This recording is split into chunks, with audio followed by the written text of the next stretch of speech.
Olá, bom dia a todos, bom almoço para quem estiver começando a almoçar e bom apetite para quem está começando, para quem está se preparando para almoçar. Bom dia, Tiago, primeiro a entrar, obrigado, Tiago, Milena, Juliana, Heloísa, vamos todos chegando, vamos nos preparando aqui para conversar sobre esse assunto que é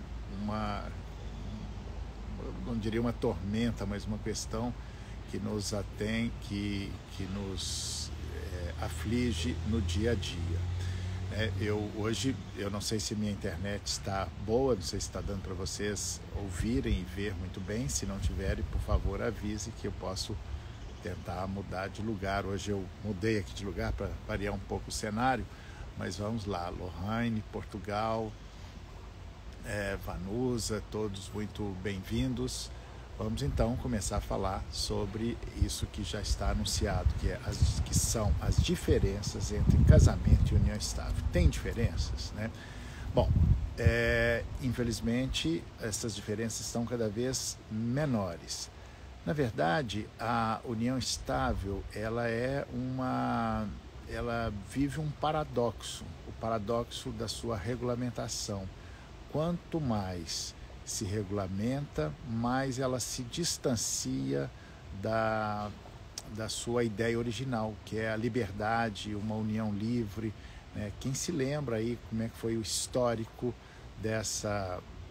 da união estável, né? E a história é sempre importante, vai se lembrar que tudo que se almeja da união estável é que ela se torne igual ao casamento, o que é um equívoco.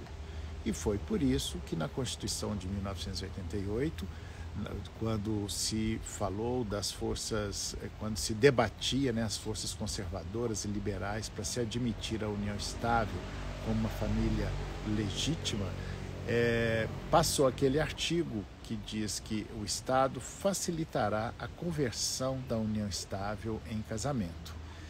Isso era uma regra moralista, obviamente, como se a união estável fosse uma subfamília. Bem, o fato é que a união estável tornou-se uma família legítima a partir de 1988 e foram diminuindo as diferenças. Eu vou fazer aqui um quadro para vocês, vou falar aqui de um quadro que eu tenho neste meu livro aqui, o Direito das Famílias, que está aqui na página 234, onde eu faço esse quadro comparativo entre casamento e união estável. Mas antes disso, eu quero, como não podia deixar de ser, fazer a indicação de alguns filmes que falam sobre esse assunto que nós vamos falar, que estamos falando, aliás, né, que é o que eu faço ao final de cada capítulo. E nesse capítulo sobre união estável, onde eu detalho, aprofundo um pouco mais, porque esse assunto é o assunto da minha preferência, né? Foi meu primeiro livro, um livro sobre união estável, que se chamava Concubinato e União Estável. Então, eu faço aqui a indicação de 8 filmes que é interessante, que pode nos ajudar a refletir mais sobre o assunto. O primeiro deles é um filme de 1993, Adeus Minha Concubina, um filme chinês muito bom. Ele é antigo, mas muito bom, vale a pena. Depois tem Amor por Contrato, um filme de 2010. Depois 3 é Demais, de 1987. A Proposta, um filme de 2009. Closer, Perto Demais, um filme americano de 2004. Loucamente Apaixonados, um filme americano de 2011. Depois um filme de 2015, que é O Amor por Direito, filme americano. E, por último, Histórias de Amor que Não Pertencem a Este Mundo, um filme italiano de 2017. Se vocês tiverem indicações de filmes relativos ao direito de família, por favor, me mandem, que eu estou sempre atualizando, né, os livros, as obras e gostaria de acrescentar. Tem muita coisa aí que eu não conheço e se vocês souberem, por favor, me avise. Bom, voltando aqui então ao quadro comparativo, né, a primeira diferença entre casamento e união estável é que o casamento é um contrato formal, solene. Necessariamente tem que ter um contrato. E a união estável não necessariamente tem que ter um contrato. Isto é, um contrato expresso, porque um contrato tácito, ele né? Na verdade, a grande compreensão da união estável que vai fazer a diferença, não só em relação ao casamento, mas também em relação ao namoro, que é outro problema que nós deparamos, é a compreensão de que a união estável é um fato jurídico, ou seja, não adianta falar se é união estável, se não é. Se ela é realmente ela existiu, né? Se a realidade, se aquilo é uma realidade, isso será uma união estável. E isso pode, inclusive, derrubar contratos escritos que dizem que não é uma união estável. Isso é uma diferença entre casamento e união estável. O contrato de casamento, né, tem essa discussão, tinha, eu acho que nem tem mais, eu pelo menos acho isso completamente superado, se o casamento é um contrato, né? Desde Caimário ele já dizia que é um contrato solene, que é um contrato, não tem dúvida, tem gente que defendia a tese, é uma instituição, né? Mas isso está superado, não tem dúvida, o casamento é um contrato solene, formal. A união estável é um contrato, mas um contrato tácito, não necessariamente formal.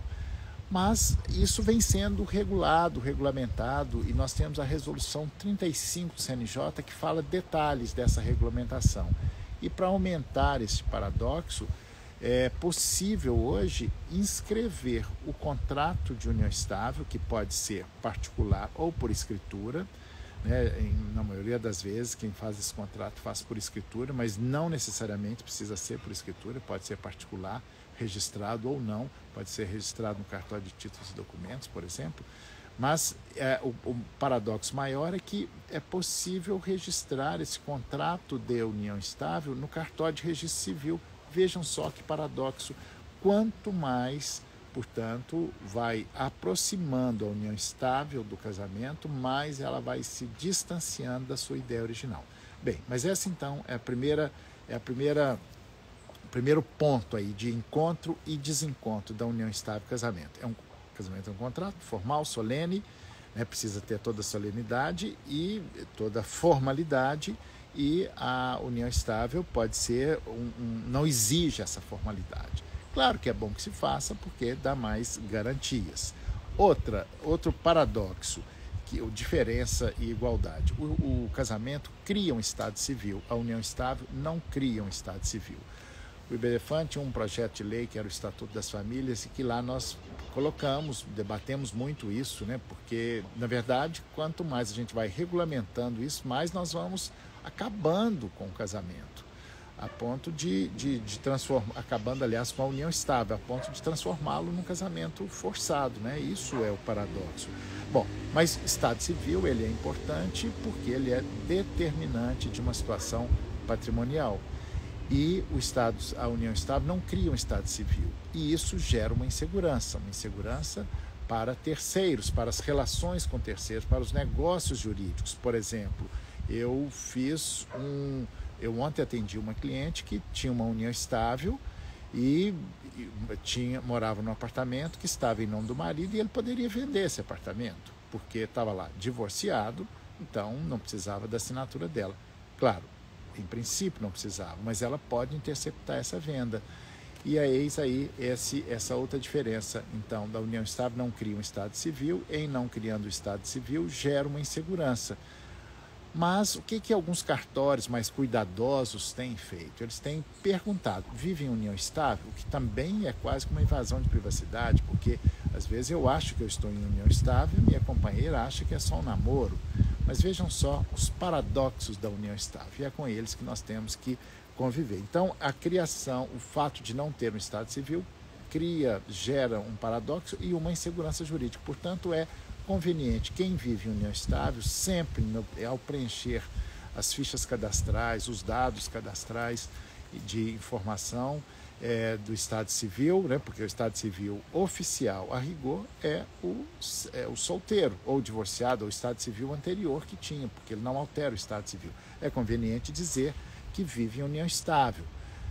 Pode dizer convivente, mas simplesmente dizer união estável. Outra diferença é o direito real de habitação, né, que está lá no artigo 1837 do Código Civil. Também não tem diferença aí do direito, isso é uma semelhança, né, é idêntico, aliás. O direito real de habitação está previsto no artigo 7º da Lei 9.278 de 1996, que não foi revogada expressamente, portanto, revogou apenas aquilo que contrariou, e não contrariou nisso, portanto, tem direito real de habitação da união estável. Em relação a isso, ninguém duvida. O que nós devemos pensar hoje em relação ao direito real de habitação é se esse direito real de habitação seria extensivo a outras pessoas vulneráveis, porque o espírito do direito real de habitação é a vulnerabilidade da viúva, coitadinha, né? Bom, mas enfim, na união estável, nesse aspecto, é idêntico ao casamento. Outro aspecto, que é da presunção da paternidade.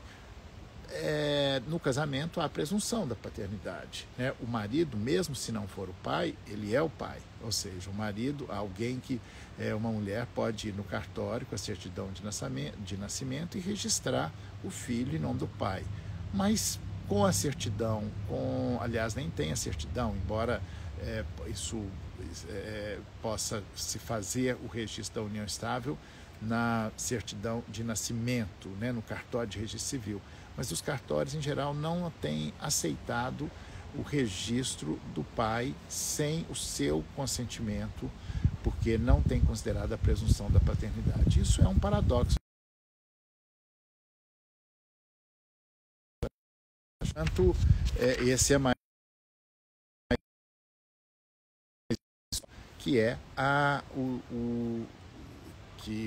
que ficou uma dúvida, e por isso, e essa é a grande questão hoje da diferença e igualdade entre casamento e união estável, que é se o companheiro é herdeiro necessário, né? O Supremo Tribunal Federal julgou em 2018 aquela ação que considerou inconstitucional o artigo 1790, que fazia uma diferenciação entre herdeiros decorrentes do casamento e da união estável. E, de fato, o Código Civil trazia uma distinção injusta na herança para companheiros e cônjuge. E aí o Supremo julgou inconstitucional e, portanto, hoje o cônjuge é herdeiro necessário, ou melhor, o companheiro é herdeiro necessário tanto quanto o cônjuge. É justo isso. O que não é justo, e aí é uma posição minha e de mais algumas pessoas, espero que vocês possam nos ajudar a engrossar esse coro aí dessa corrente doutrinária na medida que vamos trabalhando em nossas petições, é que o companheiro não é herdeiro necessário. Isso é muito injusto, seria muito injusto se assim o fosse, porque aí eu não terei a oportunidade ou a escolha, a liberdade de de escolher um tipo de família em que eu possa ter a liberdade de não deixar o cônjuge, o companheiro como herdeiro necessário. Isso é um problema sério. Muitas pessoas se casam pelo regime da separação de bens ou fazem um contrato de união estável pelo regime da separação de bens, e aí achando que está resolvido se a relação terminar pela morte, terminar em vida, mas se terminar pela morte, o companheiro é herdeiro necessário. Eu quero ter a liberdade de fazer um contrato e eu entendo que assim pode ser feito, inclusive falamos disso na live de ontem, colocando a herança para quem eu quiser, ou seja, permitindo ou deixando que o companheiro não seja herdeiro necessário. Os argumentos contrários ao meu, e foi a posição de muitos doutrinadores, é que é justo que o companheiro seja herdeiro necessário. Por que eu não acho justo, e eu até gostaria de saber a opinião de vocês, é que se o cônjuge, se o companheiro não é herdeiro necessário, eu não terei mais a liberdade de escolher um tipo de família. Todas as famílias são iguais. E nesse julgamento do STF nós temos um voto em destaque muito importante, que eu até falo aqui nesse meu livro. Aliás, para quem não conhece, fica aí a dica, tem todo o programa de direito de família, já está na 3ª edição, é aquele em que eu faço a indicação de uma filmografia ao final de cada capítulo. Aqui eu trago esse voto do ministro Fachin, que fala claramente que aquela ação não tratou daquilo e que o companheiro não é herdeiro necessário. Só para vocês entenderem melhor, eu atendi uma cliente há algum tempo atrás, em que ela, antes desse julgamento de 2018, e que ela me dizia o seguinte: olha, eu sou casada com regime da comunhão parcial de bens, não tenho filhos, meu pai me deixou uma herança e eu quero saber o que vai acontecer com essa herança se eu morrer primeiro que o meu marido. Ela mais ou menos já sabia e foi lá para confirmar, e eu disse: todos vocês já sabem, mas só para nós encadearmos um raciocínio. Se você morrer primeiro que ele, a sua herança, né, o seu bem, que em razão do regime deles, que era comunhão parcial, portanto aquilo era um bem particular, essa herança iria para o marido. Com a morte do marido, essa herança iria para, já que eles não tinham filhos, nem ele, de outras relações, iria para um sobrinho dele, que era inimigo dela. Você imagina, a herança do pai iria parar lá no sobrinho inimigo dela. Olha que situação mais injusta. Como resolver isso? Na época, o que eles fizeram? Eles se divorciaram e fizeram um contrato de união estável. Mas aí depois veio o Supremo Tribunal Federal e instalou com esse julgamento, né, um casamento forçado, e se entender que o companheiro é herdeiro necessário, ela ou quem quer que seja, não terá mais a liberdade de estabelecer essa ordem aí da vocação hereditária por via de testamento. Essa é uma das razões principais pelas quais eu entendo que o cônjuge não é herdeiro necessário. Nós depois, mais adiante, vamos fazer uma live especificamente sobre isso, vou convidar alguém que tem essa posição para a gente poder debater e aprofundar um pouco mais. Mas, por enquanto, eu queria hoje só mesmo trazer essas diferenças e semelhanças aí entre união estável para nós encadearmos esse raciocínio. E agora eu vou responder aqui a pergunta da sua família, patrimônios e direito, quem é? Casam-se em regime da separação de bens, esse regime determinado no pacto antenupcial não retroage ao período da união estável, sendo o bem adquirido na meação dos conviventes. Sim, isso é a questão da retroatividade desses contratos, é uma grande questão hoje para o direito. Eu entendo, a maioria das decisões entende que não retroage. Por quê? Isto para evitar fraudes, né? Eu estou hoje numa união estável que tem 10 anos e eu quero, a partir de agora, fazer um contrato estabelecendo que é separação de bens. Mas, a partir do momento que eu estabeleço que é separação de bens, o outro cônjuge, o companheiro não quer. Mas ela não terá alternativa a não ser assinar aquele contrato, ou seja, ela foi forçada. Então, é para evitar isso, né, que a maioria das decisões tem entendido que não pode retroagir. Mas, como o direito não é uma ciência exata, se é que é uma ciência, nós temos que pensar cada caso é um caso. É possível, em algumas situações, retroagir.